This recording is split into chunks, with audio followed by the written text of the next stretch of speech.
Hello, lab partner. I'm glad you can make it today. I appreciate you helping me out. Let's get the important stuff out of the way. How was your weekend? How are you doing? How is your social distancing going? Okay, all right, good. All right, great. Yeah, my weekend was good too. Okay, all right, we got that out of the way. Let's get started.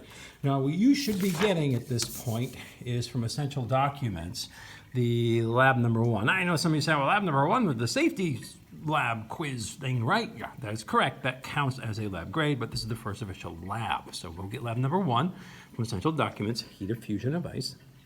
And hopefully at this point you have learned and watched the videos about what heat of fusion is and how to do a calculation with it. All right, so let's go ahead. We got some procedures here. I'm just going to go through those procedures. And well, I've done the lab before, so I kind of know how to do it. So, but just stick with me, and we'll get it done. I know, lab partner, you haven't done it before, but just follow my lead. We're going to be okay. All right, on the back, flip over. You have data table. We're going to do two trials, so you're going to want to actually repeat this. So this will be trial one, and over here I'm going to put trial two data over here. So here we go. First thing we need is to get the mass of the hot water. Now I have the equipment out. Let me show you what we've got. We have a Vernier. It's called a Vernier Lab Quest. It reads all kinds of data, and into it we have plugged in a temperature probe, which is now actually taking the temperature of the room, 23.8. A little warm. The windows are all closed. They've got something going on over there. It's really noisy. It's graduation. And so I got to shut the windows. All right, well, anyways, you don't need to know that. We have two what are called calorimeters. Here are our two calorimeters. One is a Styrofoam cup. Cheap, yeah, but it works. Dunkin' Donuts, thank goodness Dunkin' Donuts has switched from Styrofoam cups. They now have the paper cups, which is better for the environment. Okay, that's good.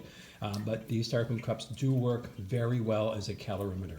What's a calorimeter, you ask? A calorimeter is anything that insulates heat from coming in or going out. It insulates your system, your environment, so therefore we don't have any heat going in or out of the system. And Styrofoam does that very well. Your Dunkin' Donuts coffee would stay quite warm for a long time in the Styrofoam cups. So Styrofoam is a cheap calorimeter, inexpensive. I don't want to say cheap, that makes it feel bad about itself, but inexpensive calorimeter. This is going to be my calorimeter, and it's going to be the top of the calorimeter. I've got interesting things written on here. Physics with a Z. Okay, good. Green eggs and ham. Oh, one of my favorite stories. Might be my best book I ever read. Seriously, if you haven't read Green Eggs and Ham, go read it now. Do it now. Do it. Get to the chopper. Sorry. Oh, Arnold. Arnold Schwarzenegger there. Okay, so that is one calorimeter. The other calorimeter, we're going to use this actually for one trial. We'll use this for the first trial. Second trial, we're going to use a calorimeter. It's a little more expensive, and we'll see which calorimeter actually does a better job. In my experience, there isn't really much of a difference, but we'll use this more expensive calorimeter. And this more expensive looking calorimeter is going to be used for trial two. All right, then we have graduated cylinder. Okay, we only use the best here in our class. We use the graduated cylinders. They're smart. They graduated. They graduated. They're smart. Okay, yeah, sorry. Bad dad joke. All right, and then we've got some water running over here. It's been running for a little while, and it is like, woo, muy hot, very hot. And that's what we want, some hot water.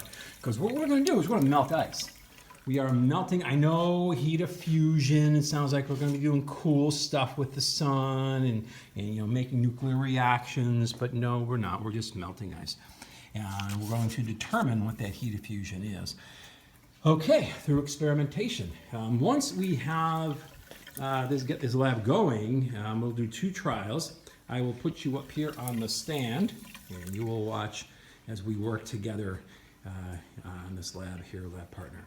I'll go back and grab ice when I need it. It's back in the freezer, and we'll bring the ice out. I will dry it on this piece of paper, and we're going to get dry ice. Dry ice, it's dry ice. Get it? That's how we get dry ice. We dry the ice. Yeah, bad joke number two within a minute. Once I dry that ice, we want the water off the ice. We want to put the ice cube in the calorimeter and not water on the ice in the calorimeter. That'll cause some error. And I'm going to put hot water from right there in here, we're going to measure out about 100 milliliters. I'll write down exactly how much we measure out.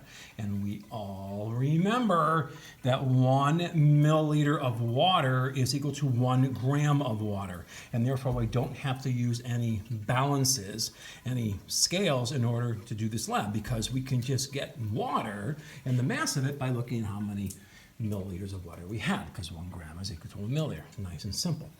Okay, so I'll get hot water, I'll pour into the cup, we'll melt the ice quickly. That's what we want to do. We want to melt the ice quickly, and that's why we use hot water, because there's less chance for error from the environment. The longer it takes the water to melt the ice, the more heat you're going to get putting into the water, or into the ice from the air, from the outside, the ambient air. We don't want that. We want the heat going into the ice cube from the water. So the faster we can get this ice cube to melt, the more accurate our results. All right, I've been babbling now for a little while, and so you have the background to what we're going to be doing with our lab. I am going to shut you off, set you up, and go get some ice cubes, and we'll be back soon.